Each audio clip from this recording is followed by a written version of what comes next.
Hello everyone, welcome back to the informed hub. I am Priyanshu. सोचो आप रोज 20 रुपए की एक चॉकलेट खरीदते हैं, एक दिन उसकी प्राइस 25 रुपये हो जाती है। क्या आप उसे खरीदना बंद कर देंगे?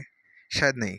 लेकिन अगर 50,000 का फ़ोन 60,000 का हो जाए तो बहुत से लोग उसे खरीदने का प्लान कैंसिल कर देंगे। ऐसा क्यों होता है? इसी क्वेश्चन का आंसर है इलेक्ट्रिसिटी। आज हम IIT मद्रास BS डिग्री के प्रिंसिपल्स ऑफ इकोनॉमिक्स वीक 3 को सिंपल हिंदी में इंग्लिश में कंप्लीट रिवाइज करेंगे।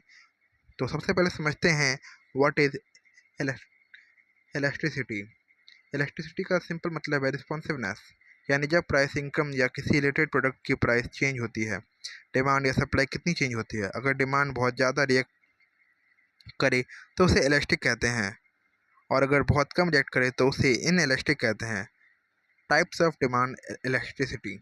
डिमांड इलेक्ट्रिसिटी 3 टाइप्स की होती हैं।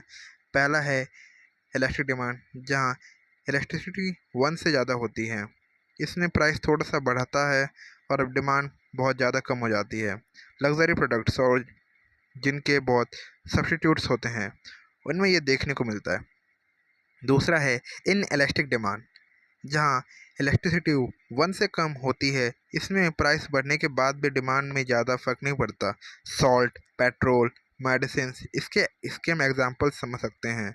जैसे सॉल्ट की प्राइस कुछ भी हो लेकिन लोग यूज़ करेंगे, पेट्रोल लोग यूज़ करेंगे, मेडिसिन, क्योंकि ये सारी चीज़ें हमारी डेली लाइवलीहुड में बहुत इम्पोर्टेंस रखती है और यूज़फुल है ये। तो और तीसरा है यूनिट इलेक्ट्रिक डिमांड, जहाँ इलेक्ट्रिसिटी एग्जैक्टली 1 होती है। इसमें प्राइस और क्वांटिटी दोनों सेम परसेंटेज से चेंज होते हैं। तो नेक्स्ट टॉपिक पे चलते हैं अपने मिड पॉइंट मेथड।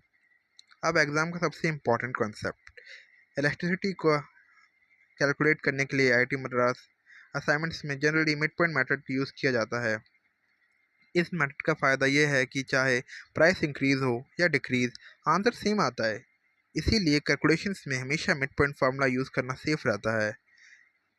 तो चलते हैं अपने नेक्स्ट टॉपिक की तरफ, electricity and total revenue. Total revenue का फॉर्मूला होता है प्राइस इंटू क्वांटिटी। अगर डिमांड इन इलास्टिक हो और कंपनी प्राइस बढ़ाए तो टोटल रेवेन्यू बढ़ता है, क्योंकि लोग प्रोडक्ट फिर भी खरीदते हैं। लेकिन अगर डिमांड इलास्टिक हो और कंपनी प्राइस बढ़ाए तो टोटल रेवेन्यू कम हो जाता है, क्योंकि कस्टमर्स प्रोडक्ट खरीदना कम कर देते हैं। और यूनिट इलास्टिक केस में टोटल रेवेन्यू लगभग कांस्टेंट रहता है। अब समझते हैं हम इनकम इलास्टिसिटी। इनकम इलास्टिसिटी बताती है कि इनकम बढ़ने या कम होने पर डिमांड कैसे चेंज होती है।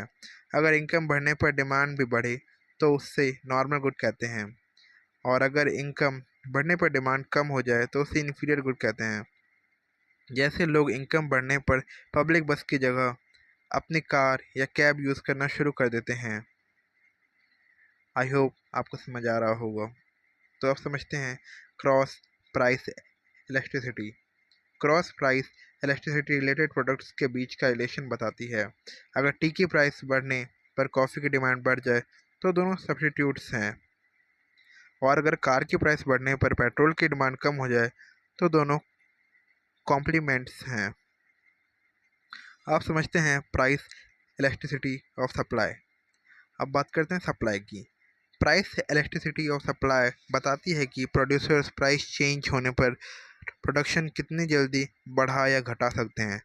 शॉर्ट रन में सप्लाई जनरली इनइलास्टिक होती है, क्योंकि प्रोडक्शन इंस्टेंटली नहीं बढ़ सकता। लेकिन लॉन्ग रन में कंपनीज नई फैक्ट्रीज और रिसोर्सेस ऐड कर सकती है, इसलिए सप्लाई ज़्यादा इलास्टिक हो जाती है।